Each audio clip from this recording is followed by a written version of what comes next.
when they begin to identify certain sights, sounds, smells, places that create that physiological arousal, then they recognize that this triggers me. It could be a touch. It could be something someone says. They know when they think about it, not before they start doing the work. They're able to identify, but once they start doing the work, they recognize that things that probably didn't mean anything before their experience now has a very different meaning.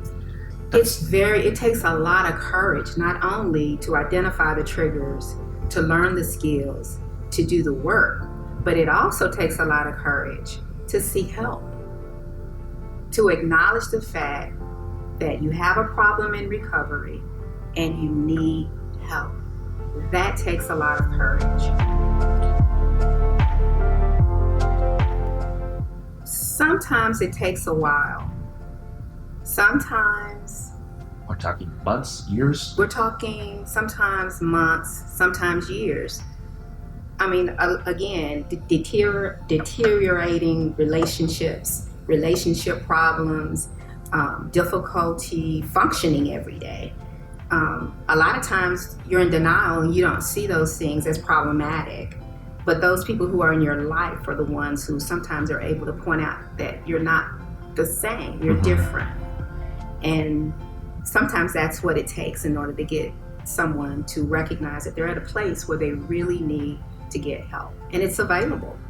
So one of the things that are offered, that we also offer is we do a pre-session interview.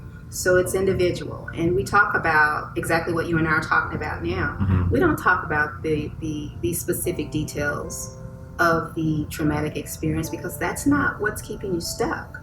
What's keeping you stuck are your perceptions about yourself, other people, and the world in those 5 things: safety, trust, power and control, esteem, and intimacy. That's what's difficult. So we talk a lot about that. Your interpretation about what was said, how it was said, whatever it is that's in your environment that's creating this intense physiological reaction. It's potentially not a realistic threat. It's potentially your perceptions about what's being said, how it's being said, the location where you are, or whatever it is that's creating this arousal. It's more or less your perception. If it's a trigger, you're not in danger. Now, if you're in danger, that's different.